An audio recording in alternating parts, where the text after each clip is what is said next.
주님이 말씀하신다. 내 양들은 내 목소리를 알아듣는다. 나는 그들을 알고 그들은 나를 따른다. 알렐루야. 주님께서 여러분과 함께 사제 영과 함께 루카가 전한 거룩한 복음입니다. 주님 영광 받으소서. 안식일에 예수님께서 회당에 들어가 가르치셨는데 그곳에 오른손이 오그라든 사람이 있었다. 율법 학자들과 바리사이들은 예수님을 고발할 구실을 찾으려고 그분께서 안식일에 병을 고쳐주시는지 지켜보고 있었다. 예수님께서 그들의 생각을 아시고 손이 오그라든 사람에게 일어나 가운데에 서라 하고 이르셨다. 그가 일어나 서자 예수님께서 그들에게 말씀하셨다. 내가 너희에게 묻겠다. 안식일에 좋은 일을 하는 것이 합당하냐? 남을 해치는 일을 하는 것이 합당하냐? 목숨을 구하는 것이 합당하냐? 죽이는 것이 합당하냐? 그러고 나서 그들을 모두 둘러보시고는 그 사람에게 손을 뻗어라 하고 말씀하셨다. 그가 그렇게 하자 그 손이 다시 성하여졌다. 그들은 골이 잔뜩 나서 예수님을 어떻게 할까 서로 의논하였다. 주님의 말씀입니다. 그리스도님 참미합니다.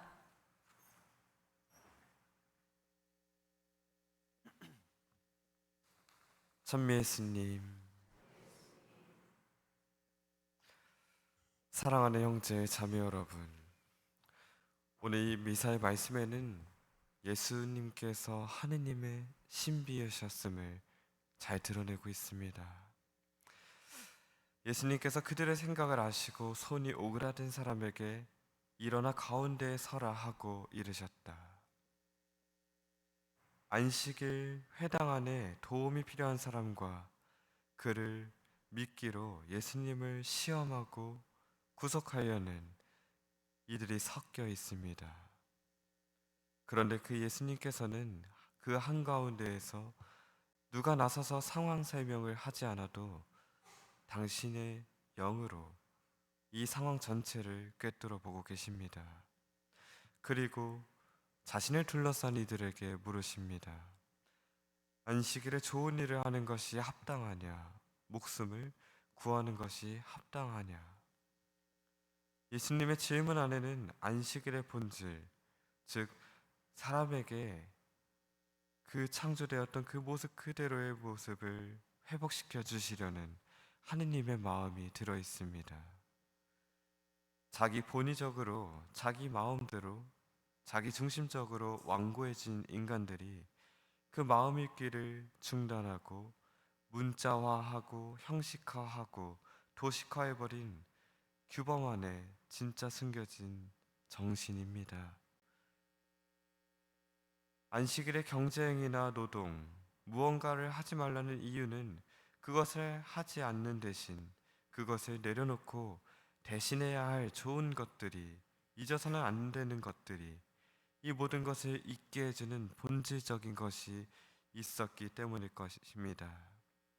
그것이 바로 하느님을 찾는 일이었고 그분 마음을 헤아려 함께 움직이는 것을 예수님께서는 다시 자신을 둘러싼 이들에게 말씀하십니다. 그것이야말로 예수님이 말씀하신 좋은 일이고 사람의 목숨을 다시 살리는, 목숨을 구하는 것입니다. 손이 오그라든 그 사람에게 예수님께서 말씀하십니다. 손을 뻗어라. 그 도움이 필요했던 이들을 자신을 둘러싼 이들 한가운데 자신 앞으로 부르십니다. 예수님께서는 안식일에 오직 말씀으로만 그 치유를 일으키십니다. 그 사람이 본디 지녔던 모습을 다시금 회복시켜 주시고 부족했던 모습을, 결점들을 회복시켜 주십니다. 그분의 말씀과 참으로 곤혹스럽고도 난감하면서도 예수님의 말씀에 따라 움직인 그 손이 오그라든 사람의 용기가 만나서 하느님의 권능을 드러내게 됩니다. 사실 예수님은 그 가운데 어떠한 특별한 행동도 하지 않으셨습니다. 그저 말씀을 하셨을 뿐이었습니다. 그러니 율법학자나 바리사이들은 눈에 띄는 불법적인 치료행위, 노동행위를 하지 않은 그 예수님을 올가매지 못했습니다. 안식일법에 해당해서 말을 하지 말라는 조항은 없었기 때문입니다. 심증은 있으나 물증을 못 잡은 그들은 예수님께 또다시 골이 잔뜩 나서 모의를 하게 됩니다. 율법 학자들과 바리사이들이 예수님을 어떻게 처분할까 의논했다는 것은 예수님의 말씀이 치유를, 기적을 일으키신 사실을 그들이 스스로 도리어 인정했다는 것을 알려줍니다. 놀랍고도 경이로운 신비를 눈앞에서 체험했습니다. 어떤 물리적 의료 행위도 없이 앓는 이를 회복시킬 수 있는 분은 하느님뿐인데 말입니다. 하지만 완고하게 오그라든 그들의 마음은 신비 앞에서도 자신의 성한 눈을 멀게 만들고 충분히 그 사람을 도울 수 있었던 상황 속에서 자신의 손을 스스로 오그라들게 만듭니다. 저희 독서에서 사도 바오로는 예수 그리스도가 하느님의 신비이심을 고백합니다. 그 말씀은 과거의 모든 시대와 세대에 감추어져 있었던 신비입니다. 그런데 그 신비가 이제는 하느님의 성도들에게 명백히 드러났습니다. 그 신비는 여러분 가운데 계신 그리스도이시고 그리스도는 영광의 희망이십니다. 하느님은 성자 예수 그리스도를 통해 당신을 열어 보이십니다. 예수님을 시험하려 표징을 요구하고 문자와 형식의 잣대를 들이대는 이들로서는 알 길 없는 하느님의 신비, 사랑과 겸손과 자비가 바로 살아있는 하느님이신 예수 그리스도이십니다. 그 신비를 깨달을 수 있는 열쇠는 다름 아닌 보이지 않는 신비의 열린 마음, 깨어있는 믿음, 그것뿐입니다. 그리하여 바오로 사도는 우리 삶을 둘러싼 하느님 신비로 우리의 눈을 뜨도록 초대합니다. 내가 이렇게 하려는 것은 여러분과 그들이 마음의 용기를 얻고 사랑으로 결속되어 풍부하고 온전한 깨달음을 모두 얻고 하느님의 신비, 곧 그리스도를 아는 지식을 갖추게 하려는 것입니다. 그리스도 안에 지혜와 지식의 보물, 모든 보물이 숨겨져 있습니다. 사도는 자신이 교회의 일꾼으로서 헌신하고 노력하는 목적을 분명히 밝힙니다. 그리스도를 알고 믿는 것은 다름 아닌 하느님의 신비 안으로 성큼 용기 내어 마음을 열고 들어가는 것입니다.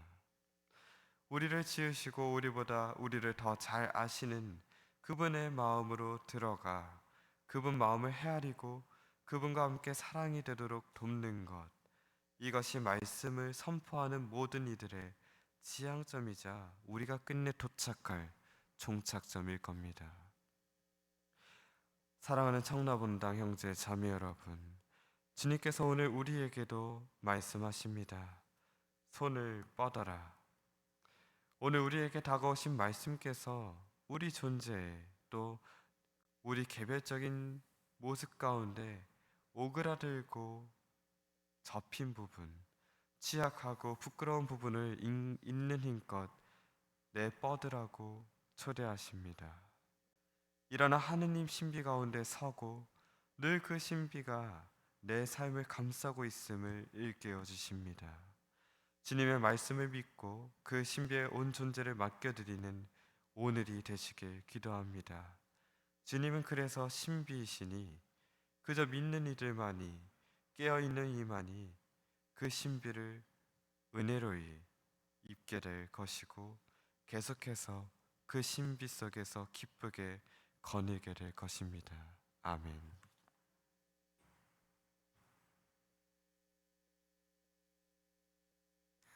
성찬절례를 시작합니다.